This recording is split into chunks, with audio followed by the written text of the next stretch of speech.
Welcome to Inside American Politics, the podcast where we dig deep into the hidden stories that shape our world. I'm your host, Bradley Teller, and today we're taking you on an extraordinary journey beneath one of the most photographed buildings in America, the White House. Picture this. Tourists line up daily, snapping selfies against the iconic white facade at 1600 Pennsylvania Avenue. They see the grandeur, the pristine columns, the perfectly manicured grounds. But what they don't see, what they can't see, is that the real White House extends far beyond what meets the eye. Beneath their feet lies a hidden world of tunnels, bunkers, and secret passages that would make any spy thriller jealous. Today we're going underground, literally. We'll explore the clandestine network that keeps presidents safe, the luxurious amenities hidden from public view, and the remarkable stories of how this subterranean fortress came to be. From assassination attempts that sparked construction to modern-day security measures that border on science fiction, this is the White House you've never heard about. So buckle up, because we're about to discover what truly lies beneath the most powerful address in the world. Our story begins in 1948, with a discovery so alarming it nearly condemned the White House to history. President Harry Truman was living in what structural engineers determined was essentially a house of cards, a building so deteriorated that it was literally on the verge of collapse. Imagine the irony. The symbol of American strength was crumbling from within. The White House, completed over 140 years earlier, had reached a critical breaking point. Engineers found alarming signs of decay throughout the structure.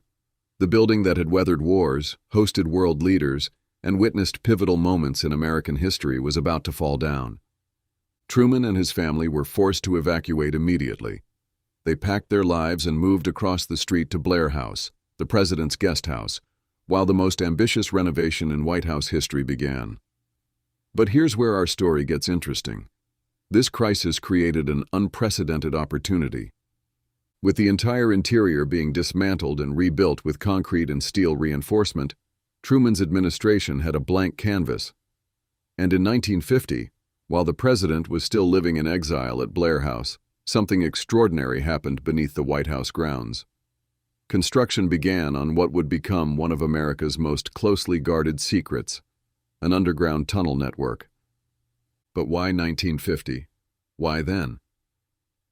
The answer lies in a terrifying moment that brought the reality of presidential vulnerability into sharp focus. While residing at Blair House, Truman experienced something no president should ever face. He nearly died in his temporary home. Two Puerto Rican nationalists stormed Blair House with murder on their minds. What followed was a brief but deadly firefight that ended with one assassin dead and a White House police officer paying the ultimate price. The officer who killed the attacker was fatally wounded himself, dying just 30 feet from Truman's bedroom window, where the president had been standing mere moments before the chaos erupted. This near-death experience changed everything. The tunnel system wasn't just a convenient addition to the renovation. It became a matter of life and death. The new passageways were designed to connect the West Wing and East Wing, with access to the bomb shelter that Franklin D. Roosevelt had hastily constructed during World War II. Think about the audacity of this moment in history. While America thought they were simply watching the White House get a facelift, they were actually witnessing the birth of a secret underground fortress that would define presidential security for generations to come. To truly understand the underground White House, we need to rewind to December 7, 1941, the day that changed everything. When Japan attacked Pearl Harbor, the immediate question wasn't just about retaliation or entering World War II. In the White House, the question was simpler and more terrifying. Are we next? The possibility of enemy attacks on Washington, D.C. wasn't theoretical anymore. It was imminent. Within months of Pearl Harbor, a frantic construction project began. Workers started digging a tunnel to connect the White House with the Treasury building nearby, where an unused vault in the basement was hastily converted into a temporary bomb shelter. Picture this makeshift presidential bunker, a 10-room suite carved out of a bank vault, complete with a command center and residential accommodations. They even added carpets and drapery to make it more comfortable, because apparently, even in wartime, presidential accommodations have standards. But here's the fascinating detail that speaks to the paranoia of the era. Rumors persist of a hidden, unmarked door within the Oval Office itself, providing Franklin D. Roosevelt with a secret escape route directly to this treasury shelter. Imagine FDR, in the middle of a meeting with advisors, casually pressing a hidden button and disappearing through a wall panel like something out of a movie. This treasury bunker was always meant to be temporary, though. Even as it was being built, plans were already underway for something more substantial, a permanent underground facility that would be worthy of protecting the leader of the free world.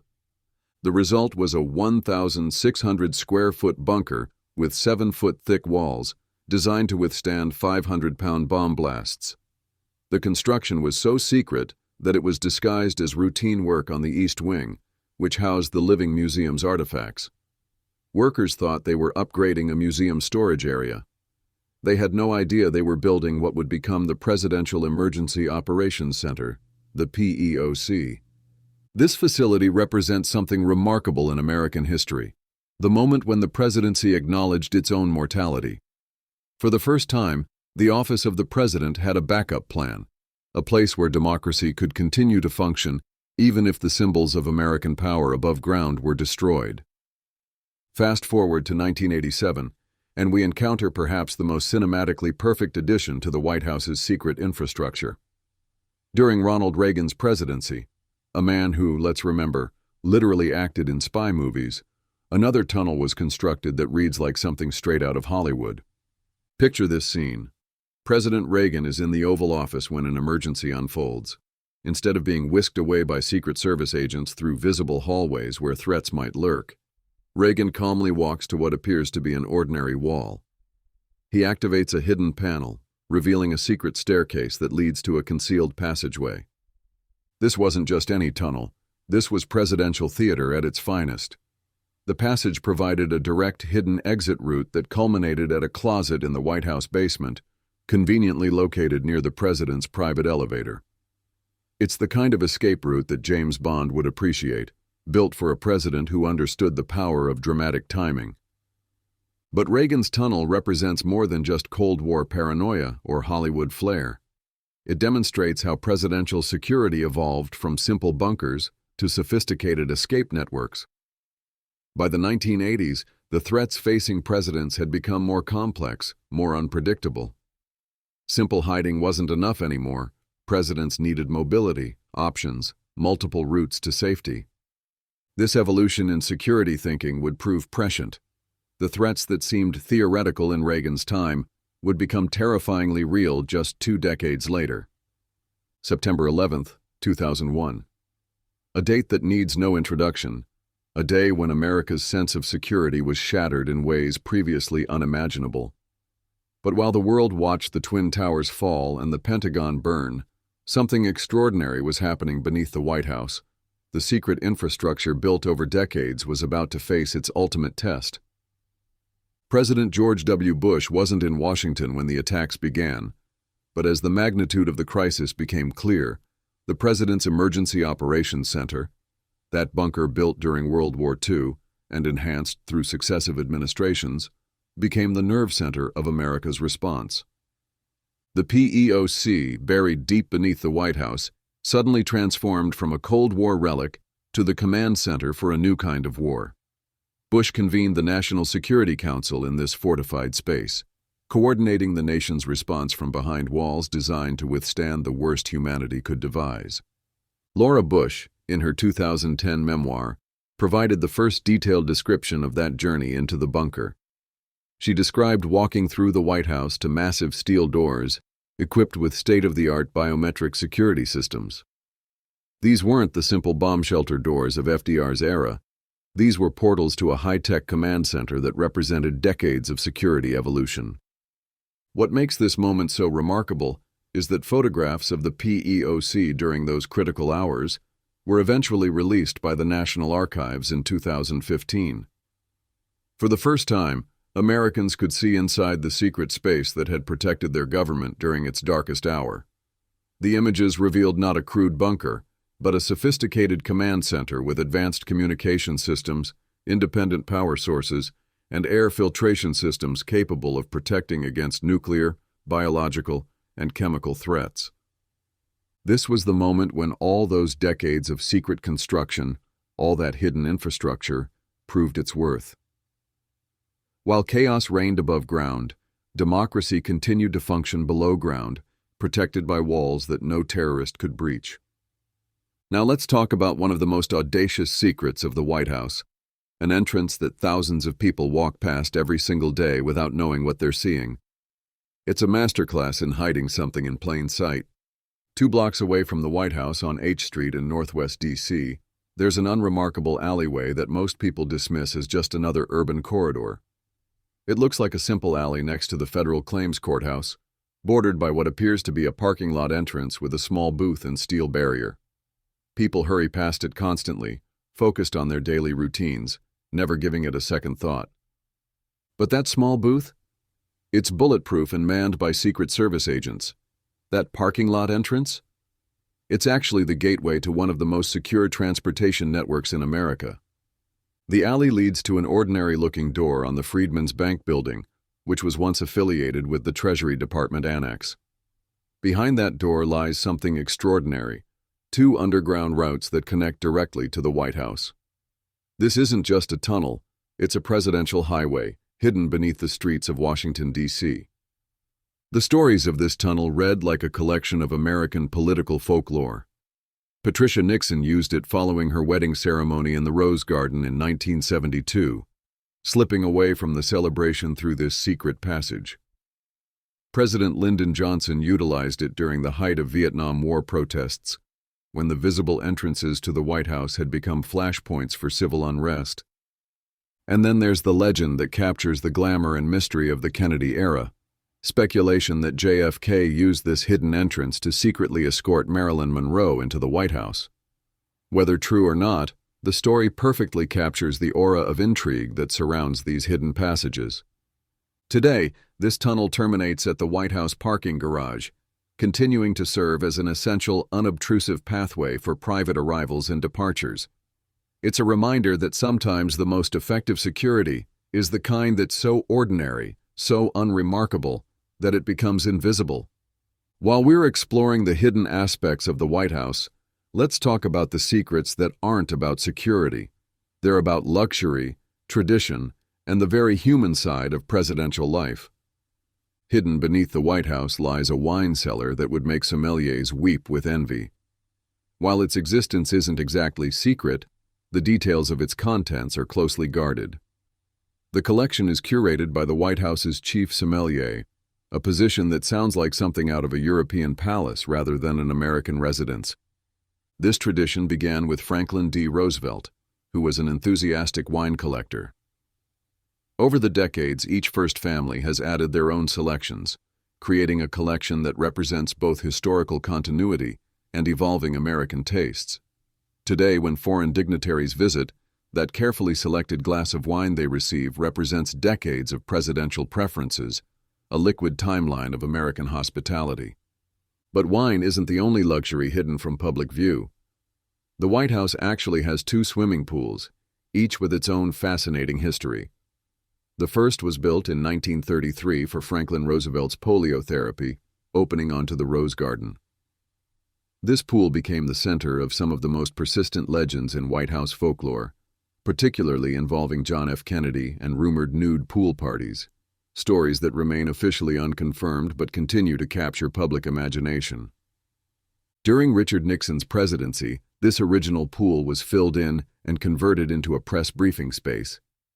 But the structure remains, hidden beneath the electronic equipment and cameras, a buried reminder of more relaxed times. The second pool, installed by Gerald Ford in 1975, tells a different story. This indoor heated facility is tightly controlled, accessible only to the president, immediate family, and a select few high-ranking individuals, all under the watchful eyes of Secret Service agents.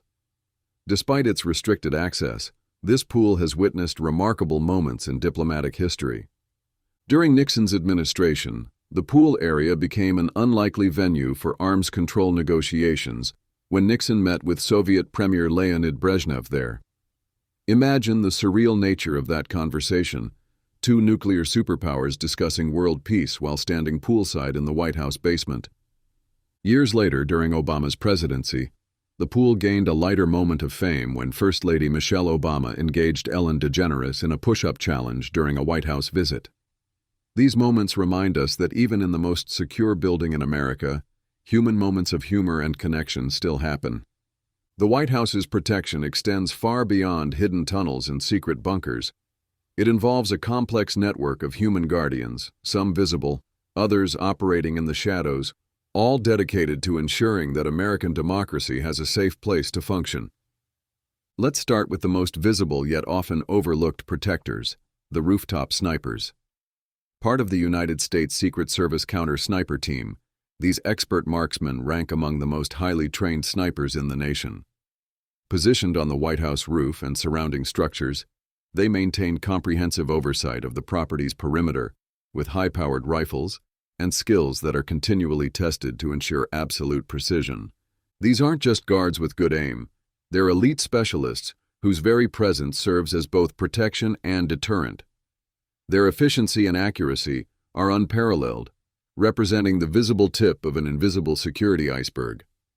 But some of the most crucial protection happens in the most mundane circumstances, during meals.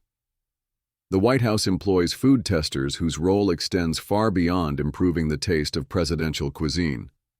These dedicated professionals serve as the first line of defense during every meal, detecting contaminants, allergens, or any suspicious substances that might threaten the president's safety. The job posting for a White House food tester, featured on LinkedIn in 2020, revealed the serious nature of this position. Like all White House employees, food testers must sign non-disclosure agreements before performing their duties. Whether the president is dining within the White House or at external events, a food tester accompanies them, maintaining close oversight of kitchen operations to guarantee no unplanned additives are introduced. The dedication required for this position is remarkable. Some presidents have declined meals entirely when their food tester wasn't present. It's a level of caution that speaks to the constant, invisible threats that surround the presidency. Supporting all of this security is the United States Secret Service Uniformed Division, a specialized branch dedicated specifically to White House security.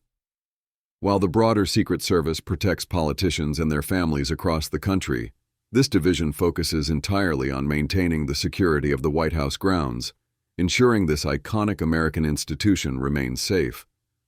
Then there's the White House Medical Unit, WHMU, operating as an unparalleled medical service available 24/7. Led by the president's personal physician and supported by a dedicated team of doctors, nurses, and specialists, the WHMU ensures that medical needs, from routine health checks to emergency life-saving interventions, are addressed without delay. The unit includes a cutting-edge dental clinic with licensed practitioners and state-of-the-art technology, probably the only place in America where you can find classified dental floss. An examination room is accessible within the White House residence on the ground floor, with a larger facility located in the nearby Eisenhower Executive Office building. The WHMU's services extend beyond the presidential family to include White House staff, visiting dignitaries, and occasionally tourists, demonstrating the comprehensive nature of White House operations. It's a reminder that protecting the presidency means protecting everyone who enters this crucial space. Today's White House represents the culmination of over 80 years of security evolution, a 55,000-square-foot complex spanning 6 stories with 132 rooms and 35 bathrooms, situated on over 18 acres of carefully monitored land. But these visible statistics tell only part of the story. The White House we see today is essentially an iceberg. The visible portion represents just a fraction of the total facility. Beneath the ground lies a network of tunnels, bunkers, and secure facilities that extend far beyond what any tourist will ever see. While the specific numbers and locations of these hidden aspects remain classified, their existence is now acknowledged as essential to national security. The tunnel network that began during World War II has been expanded and enhanced through successive administrations. These passageways now connect not only different wings of the White House, but reportedly extend to other significant government buildings like the Eisenhower Executive Office Building and the Treasury Building. The exact extent remains classified, but speculation suggests they stretch extensively beneath Washington's landscape. Modern security measures include surveillance cameras, motion sensors, and access controls that ensure only authorized personnel can traverse these underground highways. The abundant secrecy surrounding these tunnels underscores their critical importance to national security, particularly given the White House's role as the command center during national crises. The Presidential Emergency Operations Center, that World War II bunker that proved its worth on September 11th, continues to serve as the ultimate backup plan for American democracy. While no longer entirely secret, it remains off-limits to the public, accessible only to those with the highest security clearances. This facility, with its independent water and power sources, advanced air filtration systems, and state-of-the-art communication equipment, ensures that the President can remain in contact with the outside world even under the most severe threats. It's equipped to withstand not just conventional attacks, but nuclear, biological, and chemical threats as well. What makes the modern White House remarkable isn't just its security measures, but how seamlessly they blend the mundane with the extraordinary. Tourists can still take pictures of the famous facade, diplomats still enter through the front door for state dinners, and children still participate in Easter egg rolls on the South Lawn. Yet beneath their feet lies one of the most sophisticated security networks ever constructed. As we wrap up our journey beneath the White House, one thing is clear. Some of the most powerful tools of democracy lie hidden underground. From secret bunkers to presidential escape routes, the unseen network below Washington, D.C. tells a story of survival, secrecy, and strength. What if the most important part of the White House isn't what you see, but what you don't? There's more to uncover: the tunnels, the secrets, the moments in history that never made the headlines. Download the Skoob app now to access the full story and discover what lies beneath the surface. Because some stories are too big to stay buried. Thanks for listening to Inside American Politics. This is your host, Bradley Teller, reminding you to subscribe for more hidden histories that shape the world around us.